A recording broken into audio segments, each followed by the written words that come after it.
पार्वती के चरण में प्रणाम करती हूँ। मेरा प्रणाम स्वीकार हो, स्वीकार हो।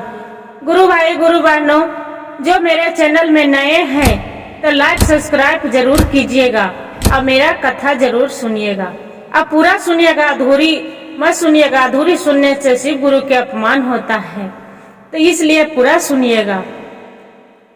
एक राजा थे। राजा के शादी किए थे, दोनों पति पत्नी रह रहे थे। शादी किया, लड़की उसका एक लड़की जन्म ली। जब लड़की जन्म लिए, ज्यादा दिन खुशियां उसका रह नहीं पाया। रानी खत्म हो गई। सब मंत्री लोग बोलने लगे कि राजा साहेब, आपका एक पुत्री जन्म लिए हैं, अब जो रानी दुनिया में रहे नहीं तो आपका पुत्री के कौन ध्यान देगा लड़की के, इसलिए आप शादी कर लीजिए। राजा बोलते हैं नहीं, हम शादी नहीं करेंगे। जब हम शादी करेंगे तो मेरी बच्ची के दिक्कत होगा, तकलीफ होगा। बोलते हैं नहीं नहीं, आप ना करिएगा तो आपको घर द्वार कौन देखेगा, आपको राजपाट कौन चलाएंगे, एक छोटी सी बच्ची है, इसका कौन ध्यान देखेंगे करेगा। सबको कहले पर राजा तैयार हो गए। जब राजा तैयार हो गए, लड़की 5 साल हो गए, तब राजा शादी कर लिए। 5 साल के बाद फिर राजा शादी कर लिए। दूसरी वाली जो रानी थी उसका भी गर्भवती रह गए। उसका से भी एक कन्या जन्म लिए लड़की। जब लड़की जन्म लिए तो वो अपनी बच्ची को वो खूब पढ़ाती थी, लिखाती थी, खूब अति करती थी, जो उसका माँ थी। आई पहली वाली लड़की थी, इसका नाम रखे थे, लड़की के सीता नाम रखी थी बड़की वाली के, और छोटी वाली थी तो उसका गीता रखे थे। और सीता के है तो खूब प्यार नहीं करते थे, बहुत बुरा भाव करती थी। उसका सौतेली माँ थी, जब पूरा मारती थी, पीटती थी, खाना नहीं देती थी। अब अपनी बेटी के बहुत भाव प्रेम से पढ़े ले भेजाती थी, पूरा मानती थी। बिना खियाए पियाए स्कूल भी नहीं जाने देते थे, बिना टिफिन देले और नहीं जाने देती थी। और इसका बेचारी के बोलती है अपना एक दिन पिता माँ के कि माँ हम भी पढ़ेंगे गीता के साथ, हम भी स्कूल जाएंगे, माँ मेरा भी दे दो ना कॉपी किताब। उसका जो कॉपी किताब के नाम लिए तो एक लपड़ उसका सौतेली माँ थे तो लगा दिए।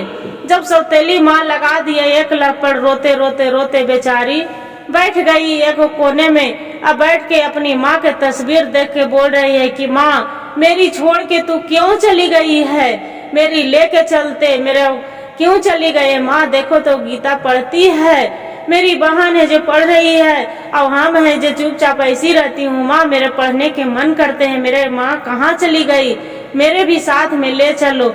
ऐसी बोल बोल के रो रही है। रोते रोते रोते बेचारी वहीं सो जाती है। जब सो जाती है, उसका पिता आते हैं तो बोलते हैं कि सीता कहाँ गए।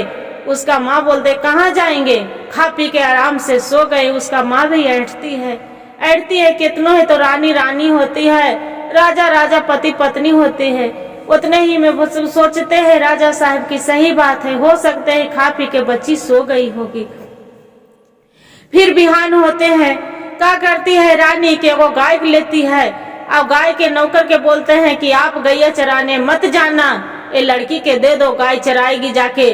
गोरखिनी बना देती है, रोज बेचारी गाय चराने चली जाती है। बाकी स्कूल और नहीं भेजती है, जो नहीं भेजती है और वो है गीता है तो वो पढ़ लिख के पूरा बन जाते हैं, बहुत बड़ी घर के में अपना बेटी को चाहते हैं कि शादी करें।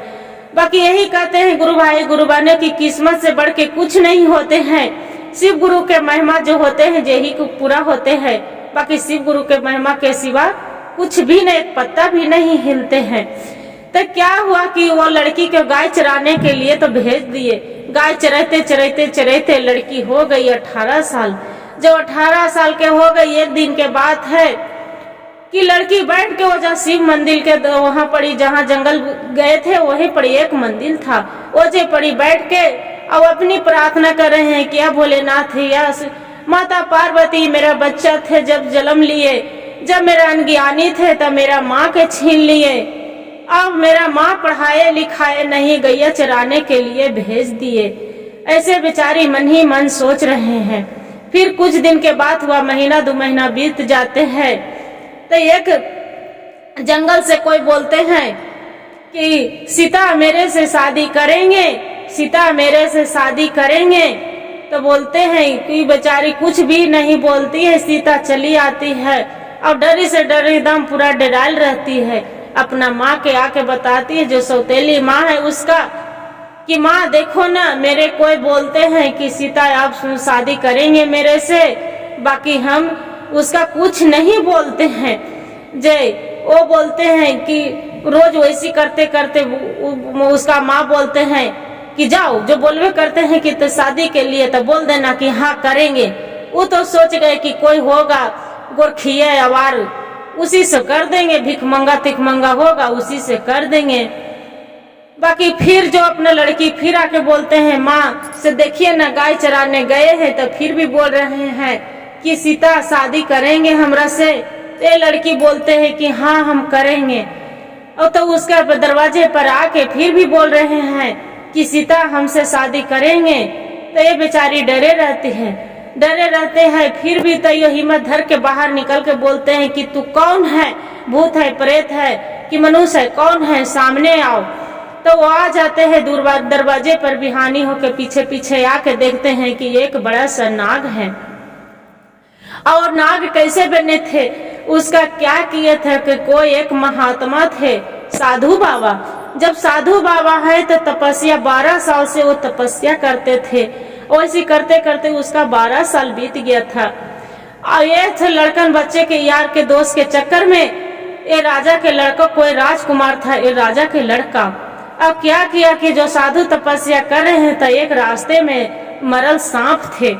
जो मरल सांप थे तो राजा वो साधु बाबा पर वो नाग के फेंक दिया, नाग के फेंक दिया, उसका तपस्या भंग हो गया। साधु ऋषि मुनि एकदम गुस्से में बोलते हैं कि जाओ, मेरे जो तपस्या के तू भंग किया है, जैसे सांप बिग दिए है मेरे पर, वैसे आपको सांप में जन्म आप लेंगे।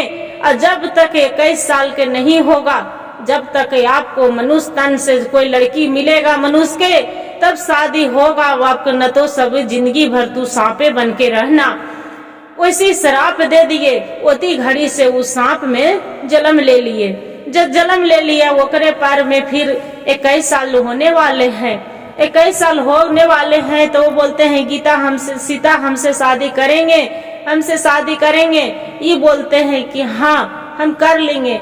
क्या करते हैं कि दुआरी पर देखते हैं तो एक नाग, बड़े वो नाग हैं, सब चकित खा जाते हैं। सौतेली माँ तो सौतेली माँ होती है, बोलती है क्या होगा नाग, हम तो चाह रहे थे कि इसका मनुष्य अथी से लड़का से को राजकुमार से शादी न होवे, इसका हम भले कर देते हैं। इसका एक ही नाग से कि डंस लेगा तो ये मर जाएगी।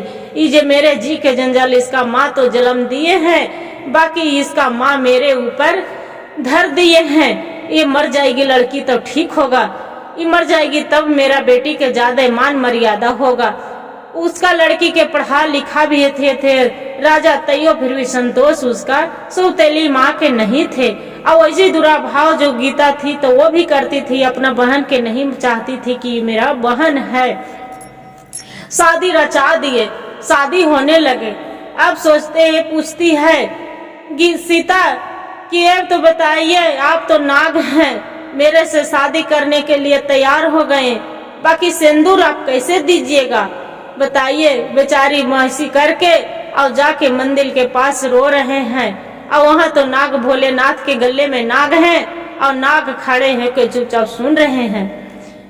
अपने आप एक बुढ़िया माता आते हैं वहाँ पड़ी, बोलते हैं बेटी तू क्यों रो रही है, दरवाजे पर बताओ। बोलते हैं कि माँ मेरी जन्म ली है जब से मेरा माँ नहीं है, मेरा माँ चली गए, मेरा सब कुछ छीन गया। आवाज मेरा नाग से शादी हो रहा है, जे हम कहाँ जाएंगे, कैसे रहेंगे।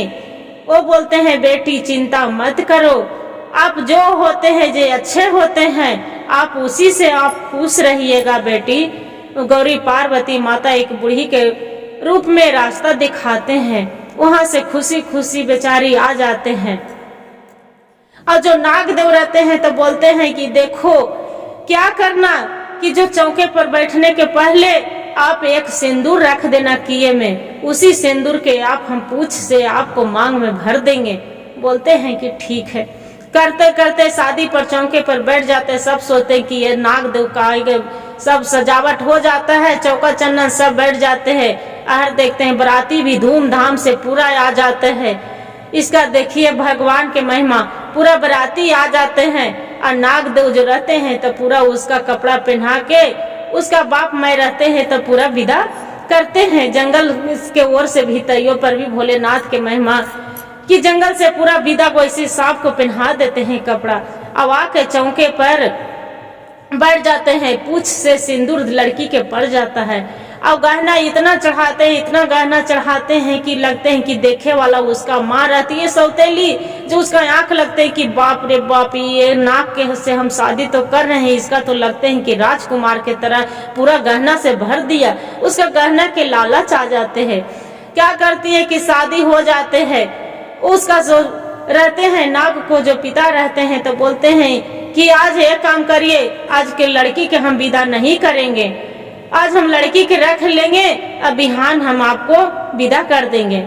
उसका सोचते हैं कि कोई बात नहीं, बिहान तो मेरा बहू नाग के साथ मेरा बेटा नाग है, बाकी उसका साथ कम से कम तो बहू तो मेरा आ जाएगी ना। बोलते हैं कि कोई बात नहीं, कल ही विदा कर दीजिएगा।